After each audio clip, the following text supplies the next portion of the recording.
السلام علیکم ویئرس، میں آپ کو اپنے چینل وزڈم ود سلمان فیض پہ خوش آمدید کہتا ہوں۔ جیسا کہ آپ کو معلوم ہے کہ ہماری اس چینل پہ ترجمہ قرآن کا ایک کورس جو ہے وہ کرایا جا رہا ہے، جو اس میں ہم لوگوں کو ایسے قرآن سکھا رہے ہیں کہ جیسے ایک بچہ لینگویج سیکھتا ہے، کہ جس میں اس نے نہ ہی کوئی اسکول جوائن کیا ہوتا ہے اور نہ ہی اس نے کوئی گرامر پڑھی ہوتی ہے، لیکن وہ لینگویج جو ہے وہ سمجھنا شروع ہو جاتا ہے۔ لیکن ہمارے اس چینل پہ ہماری یہ بھی کوشش ہوتی ہے کہ ہم آپ لوگوں کو زیادہ سے زیادہ نالج جو ہے وہ پرووائڈ کریں۔ اس حوالے سے ہم نے اپنی زوم کلاس کے اوپر ایک گرامر کا سلسلہ شروع کیا ہے، جس میں محمد علی بلوچ صاحب جو ہیں وہ ایک آسان گرامر جو ہے وہ آپ کو سکھا رہے ہیں، جس میں الفاظ کی پہچان کا ایسا طریقہ جو ہے استعمال کیا گیا ہے کہ جس میں آپ کو آسانی بھی ہو اور قرآن پاک کے معنی جو ہیں وہ سمجھنے میں آپ کو مدد بھی فراہم ہو۔ خیر، ہماری اس کورس کے لیے ہم یہ لوگوں کو بتاتے ہیں کہ گرامر پڑھنا ضروری نہیں ہے، لیکن وہ لوگ جو اپنے علم میں اضافہ کرنا چاہتے ہیں تو ان کے لیے میں یہ ویڈیو جو ہے اپنے چینل پہ اپلوڈ کر رہا ہوں۔ یہ ویڈیو جو ہے ہماری آن لائن زوم پہ جو کلاس ہوتی ہے ہر فرائیڈے کو رات کو 9:30 بجے سے لے کے 11 بجے تک، یہ وہاں سے لی گئی ہے۔ میں ڈسکرپشن میں اس کا لنک بھی دے دوں گا، تاکہ اگر آپ پوری زوم کلاس دیکھنا چاہتے ہیں تو آپ وہاں سے بھی دیکھ سکتے ہیں۔ اگر آپ کو ہماری یہ کاوش پسند آئی ہو تو میں آپ کو گزارش کروں گا کہ آپ اس چینل کو سبسکرائب کر لیں اور زیادہ سے زیادہ لوگوں کے ساتھ اس کو شیئر کریں، نوٹیفیکیشن کو آن کر لیں، تاکہ ہماری ہر نئی ویڈیو جو ہے جو ہم اپلوڈ کریں وہ آپ تک پہنچتی رہے۔ تو ہم چلتے ہیں ویڈیو کی طرف جی۔ الحمد للہ رب العالمین، الحمد للہ رب العالمین والصلاة والسلام علی رسولہ الکریم، اما بعد فاعوذ باللہ من الشیطان الرجیم، بسم اللہ الرحمن الرحیم، رب اشرح لی صدری ویسر لی امری واحلل عقدۃ من لسانی یفقہوا قولی، رب یسر ولا تعسر وتمم بالخیر، آمین یا رب العالمین۔ السلام علیکم ورحمۃ اللہ وبرکاتہ۔ ہم پڑھ رہے تھے اسم، بلکہ ہم شروع سے اسم ہی پڑھ رہے تقریباً حروف کے بعد الحمدللہ انشاءاللہ۔ اسم کی جو آخری چیز جو ہے وہ سات، جس کو ہم پڑھ رہے ہیں، ایک حصہ ہم پڑھ چکے تھے، آج اس کا دوسرا حصہ پڑھیں گے۔ اس کے مکمل ہونے کے ساتھ ساتھ یہ سلسلہ مکمل ہو جائے گا انشاءاللہ۔ اسم کی جو 4 باتیں تھی ہم نے سمجھنی تھی، یقیناً آپ سب کو یاد ہوگا، اگر یاد نہیں ہے تو پلے لسٹ موجود ہے، آپ لوگ اس میں سے جا کے دیکھ لیجیے گا دہرائی کے طور پر۔ خاص طور پر جو وسط کے اسباق ہیں ان کو ذرا دیکھیے گا۔ پچھلے اسباق میں ظاہر ٹیکنیکل چیزیں تھیں اور وہ اکثریت چیزیں تھیں ہمیں معلوم تھیں، وسط کے اعتبار سے کچھ چیزیں ہمیں معلوم تھی جو وقتی طور پہ میں نے بھی اس کو اوکے کہا، لیکن بعد میں چل کے ان میں کلیئرٹی دینی تھی کہ یہ بات ایسے نہیں ایسے ہے۔ اب اس کو ہم واضح کریں، کیونکہ عربی گرامر میں ان کی بڑی اہمیت ہو جاتی ہے۔ تو ہم نے وسط کے بارے میں جو چیز مختصراً پڑھی تھی، مطلب ایک کلاس ہم کر چکے ہیں، پہلے تو اس کو سمجھ لیں کہ اسم کے بارے میں ہمیں کیا ہے۔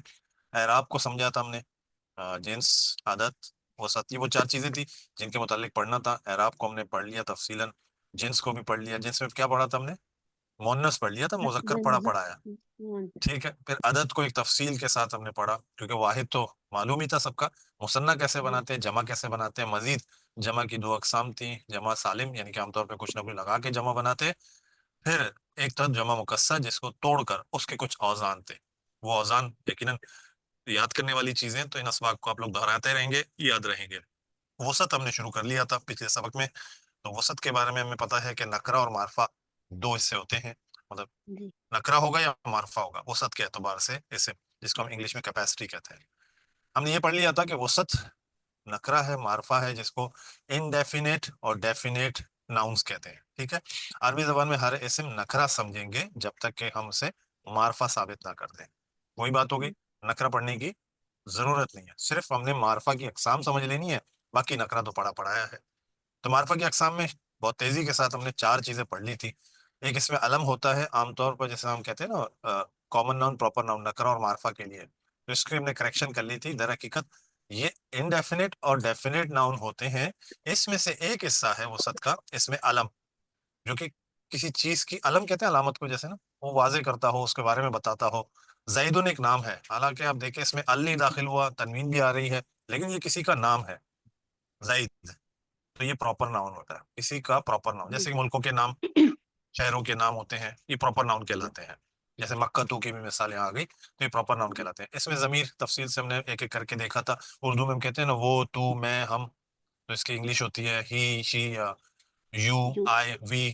اس کے عربی جو ہوتے ہیں ہوا، ہیا، انتا، انتی، انا، نحنو، تو اس کو ضمیر کہتے ہیں۔ جب نام کی جگہ کوئی استعمال ہو اس کو اس میں ضمیر کہتے ہیں۔ اس میں اشارہ بھی ہم نے سمجھا تھا، جیسے کہ وہ، یہ ہم کہتے ہیں دیٹ، دس، ذالک، تلک، ھذا، ھذہ، یہ ہم پڑھتے ہیں، یہ اس میں اشارہ ہے۔ اس میں موصولہ جو ملاتے ہیں 2 اسموں کو، مطلب پچھلے جملے کے ساتھ، وہ جو، جس کے لیے ہو کا لفظ استعمال ہوتا ہے انگلش میں، عربی میں اللذی اور اللتی واحد کے لیے، اور اللذینہ اور اللائی یا اللاتی، آج بھی ہم نے ایک لفظ پڑھا نا اللاتی، یہ لکھنے میں مختلف ہے لیکن یہ شکلیں آسان کر کے تخفیف کر کے لکھی گئی ہیں، یہاں پر دوسری شکل میں ہے۔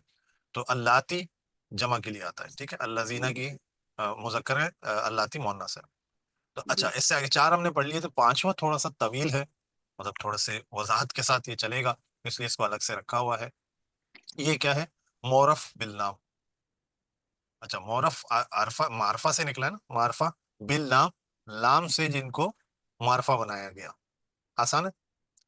کسی نکرہ اسم کے شروع میں ال داخل کرنا، جیسے کہ ہم عام طور پہ ال داخل کر کے کہتے ہیں معرفہ بن گیا، لیکن یہ بھی ایک قسم ہے اس وسط میں سے معرفہ کی، کہ وہ اسم جس کو لام کے ذریعے سے، ال کے ذریعے سے معرب بنایا جاتا ہے، یعنی کہ معرفہ بنایا جاتا ہے۔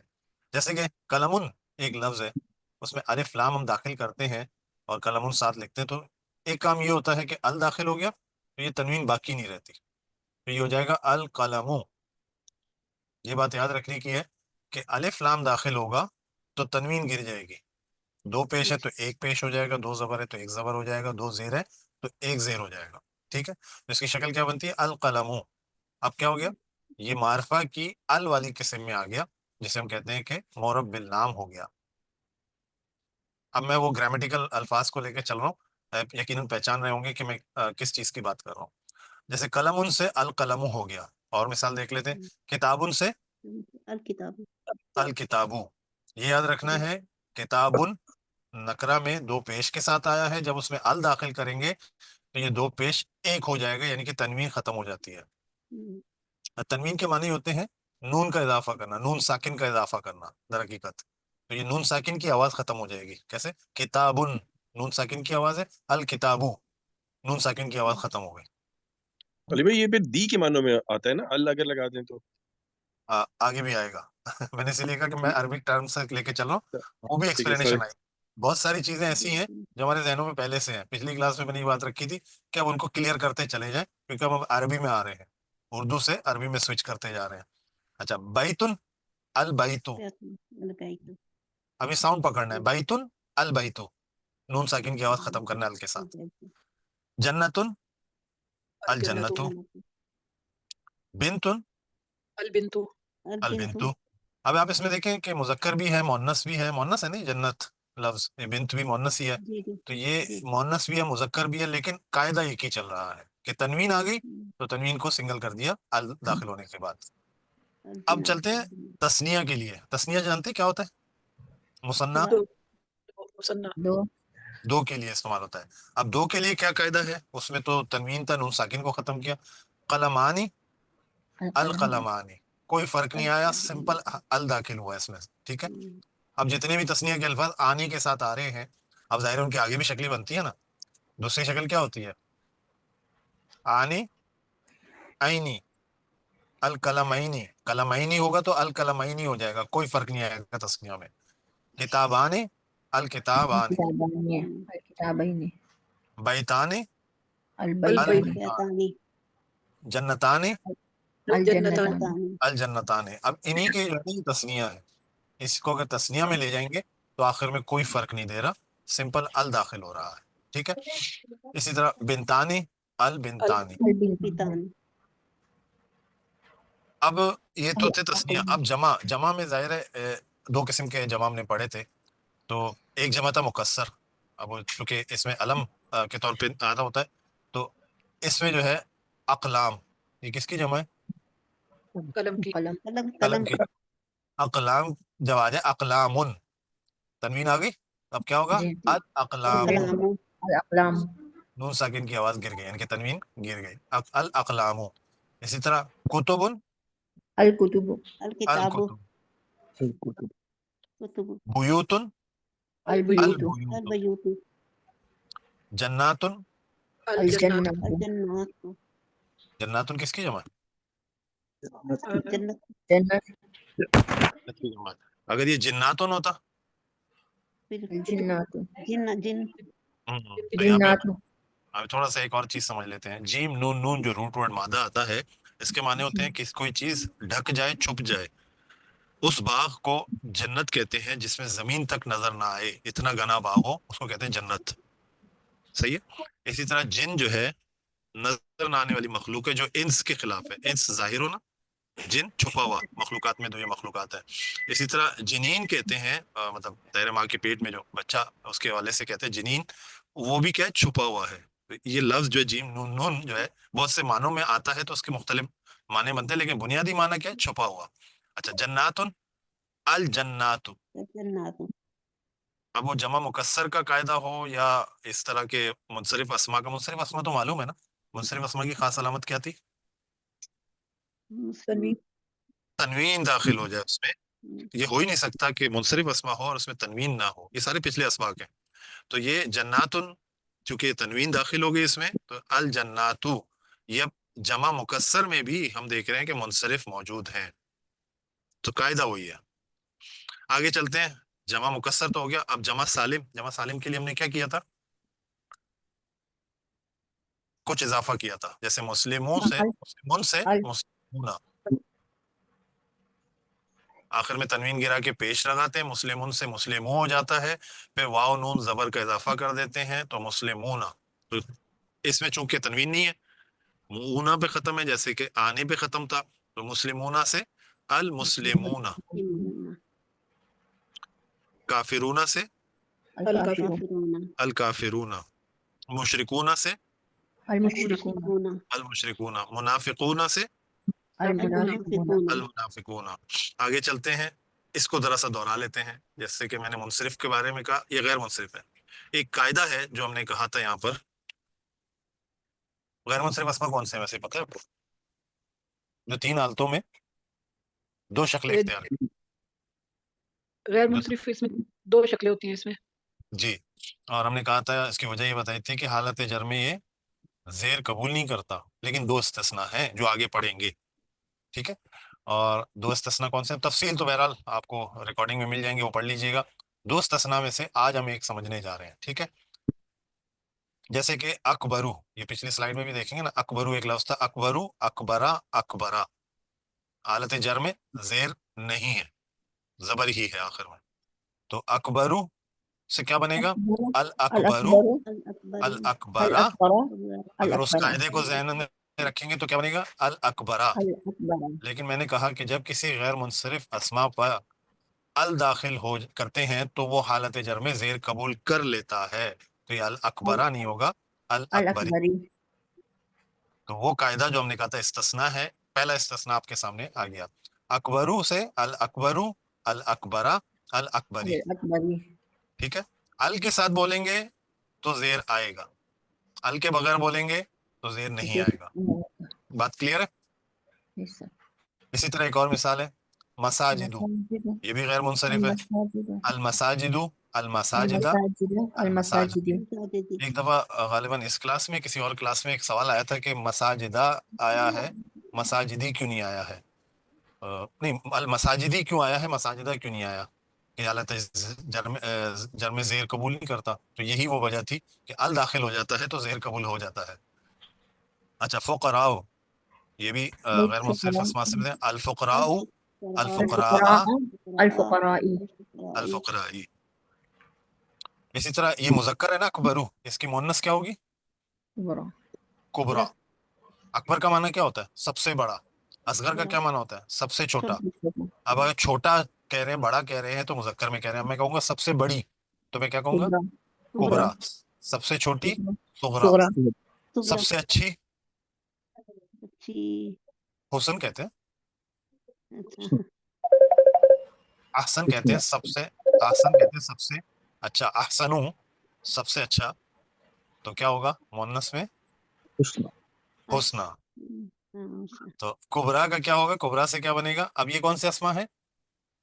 ایک طرح سے مبنی اسما ہے جس میں آخری شکل ایک جیسی ہے، تینوں حالتوں میں ایک ہی شکل دیتے ہیں. یہ کبرا، الکبرا، الکبرا، الکبرا، تینوں حالتوں میں ایک ہی رہیں گے. اسی طرح حسنہ، جس لفظ کا میں کہہ رہا تھا، الحسنہ، الحسنہ، الحسنہ، یہ تینوں حالتوں میں اپنی ایک ہی شکل میں رہتے ہیں. اسی طرح موتا ایک لفظ ہے، الموتا، الموتا، الموتا. اب یہ مت پوچھیے گا موت بھی مذکر مؤنث ہوتی ہے کیا؟ چلیں بھائی، یہاں تو ہمارا سبق کا اختتام ہو گیا، لیکن کچھ سوالات مجھے رکھنے تھے بہرحال. اچھا، یہ سب چیزیں اب جو آپ نے پڑھی، اس میں جو مشکل ترین چیز جو آپ کو لگی وہ کیا لگی؟ وہ یہ کہ ال داخل ہونے میں کیا فرق آتا ہے. ال داخل ہوتے ہوئے تنوین کا ایک فرق آتا ہے، اور تنوین کیا کرتا ہے؟ گر جاتا ہے. دوسرا جو چیز ہے، جب غیر منصرف اسما میں ال داخل کرتے ہیں تو حالت جر میں زیر قبول کر لیتا ہے، مطلب 3 شکلیں بن جاتی ہیں. اسی طرح مبنی میں کوئی تبدیلی نہیں ہے. سرفراز بھائی کا ایک سوال جو آیا تھا، اصل میں وہ اگلے سبق کے لیے میں نے اس کو بریک کیا، طوالت سے بچنے کے لیے. ایک حصہ بھی باقی ہے. سرفراز بھائی نے پوچھا تھا دا اور دی کا فرق. جو دا اور ال جو ہے دی کے طور پر آتا ہے، بالکل یہ دی کے طور پر آتا ہے اور دی کا مفہوم پیدا کرتا ہے، لیکن وہ اس کا ایک حصہ ہے. کلی طور پر ہم اس طرح کہتے ہیں نا، دی معرفہ کے، اور جو وسط میں جو ہے معرفہ ہے اس کے لیے دی استعمال نہیں ہوتا، لیکن جب ال داخل ہو جاتا ہے اس ال کو بطور دی ہم استعمال کر رہے ہوتے ہیں. اب میں یہ تو نہیں کہوں گا دی سرفراز، مطلب سرفراز تو ایک علم ہے، نام ہے، لیکن کہیں کہیں پر یہ ہو جاتا ہے. جیسے کہ ہمارے ہاں کچھ ہیں لوگ جو العباس اپنے آپ کو کہہ رہے ہوتے ہیں، کسی قبیلے سے کسی شخص سے منسوب کرتے ہیں. الفاروقی کہہ رہے ہوتے ہیں، یا الحسینی کہہ رہے ہوتے ہیں، اس طرح اپنے آپ کو منسوب کر دیتے ہیں. وہ قبیلہ یا گروہ یا خاندان، جیسے السدیس ہمارے ایک بڑے مشہور امام ہیں، خانہ کعبہ کے بلکہ سب سے بڑے امام ہیں، السدیس. اب یہ ال جو لگ رہا ہے وہ ان کے خاندان کی نسبت سے لگ رہا ہے، تو وہ تفصیل آئے گی کہ یہ 2 طرح کے معنی پیدا کرتا ہے. تو میرے خیال میں اس کو اگلی کلاس کے لیے چھوڑ دیتے ہیں. تو وہ دی کیا کام کرتا ہے یا ال کیا کام کرتا ہے، وہاں پر وہ 2 مفہوم کیا ہے، تو انشاءاللہ اگلی کلاس میں ہم سمجھیں گے. آج کی کلاس میں کچھ اور مشکل لگا ہو تو سوال؟ کچھ مشکل نہیں ہے. یہ یاد رکھیے گا، یہ شکلیں مکمل ہو جائیں گی، وسعت کا معاملہ پورا ہو جائے گا. وہ جو چارٹ میں نے دوبارہ گھمایا تھا پھر میں گھماؤں گا اس کے ساتھ، اور شاید میں مشکل ٹیسٹ لوں گا. تو کہتے ہیں نا، موقع ہے ابھی پوچھ لیں جو پوچھنا ہے. یہ مت بولے سر، یہ مشکل ٹیسٹ ہوگا. نہیں، کیا پتا میں آسان دے دوں، تو تو ڈرانے. ڈر جائیں گے اسٹوڈنٹس. نہیں نہیں، جس دن وہ بتا دیجیے گا، جس دن وہ ٹیسٹ ہو تو آپ بتا دیجیے گا مشکل والا، اس دن میں چھٹی کر لوں گا. آپ کس دن چھٹی کر رہے ہیں میں اسی دن کر لیتا ہوں. تو بہرحال مشکلوں کے بعد ہی آسانی ہوتی ہے، بلکہ مشکلوں کے ساتھ آسانی ہوتی ہے. جب تک مشکل سے گزریں گے نہیں، آسانی تک پہنچیں گے نہیں. جی، ہم نے آج ہی پازیٹیو ایٹیچیوڈ پہ بات کی ہے. آپ انشاءاللہ سر بالکل بے فکر رہیں، ساری تیاری رکھیں گے اور پازیٹیو ایٹیچیوڈ کے ساتھ چلیں گے. انشاءاللہ. ماشاء اللہ ہے پازیٹیو ہی، تو یقیناً مجھے تو اس بات پہ فخر ہے. یقیناً کبھی کبھار غرور بھی ہو جاتا ہے کہ ماشاء اللہ جو لوگ جیسے اسٹارٹ، مطلب جو اسٹارٹ لیا تھا جہاں تھے، آج کہاں کھڑے ہیں، تو ہم فخر سے بتا رہے ہوتے ہیں لوگوں کو. الحمدللہ. الحمدللہ، ماشاء اللہ. چلیں جی، میرا تو سبق یہی مکمل ہوا، اور اللہ سے دعا ہے کہ اللہ تعالیٰ اس کو سمجھنے میں ہمارے لیے آسانیاں کرے. اب تھوڑا سا جو یہ مشکل پیسیج آ رہا ہے، اس کو اگر ہم سمجھ لیں، پھر جب الفاظ، ابھی تو ہم ایک ایک لفظ پڑھ رہے ہیں نا، جب ہم 2 الفاظ جوڑنا شروع کریں گے تو ہمیں لگے گا کہ ہم تو جملے بنا رہے ہیں. اس کے بعد پھر مزہ آنا شروع ہو جاتا ہے. جو کچھ اب تک سیکھا ہے اس کا مزہ آگے آئے گا انشاءاللہ. اللہ تعالیٰ ہماری اس کوشش کو قبول فرمائے اور صحیح معنوں میں یہ علم ہمیں عطا فرمائے. سبحانک اللہم و بحمدک، نشہد ان لا الہ الا انت، نستغفرک و نتوب الیک. جزاکم اللہ خیرا. ہم اللہ تعالیٰ سے دعا کرتے ہیں کہ اگر اس ہمارے پورے سبق میں کوئی ہم سے غلطی ہوگی، کوئی بھول چوک ہوگی تو اللہ تعالیٰ ہماری اس خطا کو معاف فرمائے. ربنا لا تؤاخذنا ان نسینا او اخطانا، ربنا تقبل منا انک انت السمیع العلیم. اپنی سیشن کے اختتام پہ انشاءاللہ یہ ایک بہت بڑا کام ہے، ہمیں اس میں آپ کی دعاؤں کی بھی ضرورت ہے اور آپ کی مدد کی بھی ضرورت ہے کہ یہ جو پیغام ہے اگر ہم نے لوگوں تک پہنچا دیا تو یقیناً ہم یہ کہہ سکتے ہیں کہ مسلمان جو ہیں وہ دوبارہ سے اپنی وہ کھوئی ہوئی حیثیت جو ہے وہ حاصل کر لیں گے، جس طرح سے مسلمانوں نے 1000 سال پوری دنیا کے اوپر حکومت کی. اور آج جو حالت ہے مسلمانوں کی، اس کی سب سے بڑی وجہ یہ ہے کہ لوگ جو ہیں وہ اپنی اللہ کی اس کتاب سے وہ اس کتاب سے وہ فائدہ ہی نہیں حاصل کر لیتے، اس کتاب سے فائدہ حاصل کرنا چاہتے. کتاب ہدایت کے لیے آئی تھی. آج بدقسمتی یہ ہے کہ اللہ کی کتاب کے ساتھ ہم صرف کیا کر رہے ہیں، ہم کسی کو مرنے والے کی تکلیف کو آسان کر رہے ہیں، بیمار کو شفا دے رہے ہیں، کوئی بیٹی گھر سے رخصت ہو رہی ہے تو اس کو اس کے نیچے سے گزار رہے ہیں. اس کے علاوہ ہم کوئی ایصال ثواب کے لیے اس کو پڑھ رہا ہے، کہیں پر کوئی اس کو برکت کے لیے پڑھ رہا ہے، لیکن ہدایت کے لیے بہت ہی کم جو ہے وہ تعداد ہے. میں ایک کالج میں پروفیسر رہا ہوں، میں اپنے اسٹوڈنٹ سے جب بھی پوچھتا تھا کہ آپ میں سے کتنے لوگوں نے قرآن پاک کو پڑھا ہے، تقریباً سب کا ہاتھ کھڑا ہو جاتا تھا. لیکن جب میں یہ پوچھتا تھا کہ کتنے لوگ ایسے ہیں جنہوں نے سمجھ کر قرآن پاک کو پڑھا ہے، تو شاید کوئی ایک کا یا دو کا ہاتھ جو ہے وہ واپس رہ جاتا تھا. خیر، یہ بات تو میں آج سے آپ کو تقریباً 20-25 سال پہلے کی بتا رہا ہوں، لیکن آج کے دور میں جس دور میں آپ موجود ہیں الحمدللہ لوگوں کو یہ شعور جو ہے وہ آنا شروع ہو گیا، خاص طور پہ سوشل میڈیا کی مدد سے لوگ جو ہے وہ دین کے بہت قریب ہوتے جا رہے ہیں، کیونکہ یہ دین جو ہے وہ ان تک آسانی سے پہنچ رہا ہے۔ تو میں اجازت چاہتا ہوں، آج آپ کا بہت بہت شکریہ۔ اللہ حافظ، انشاءاللہ نیکسٹ ویڈیو میں آپ سے ملاقات ہوتی ہے۔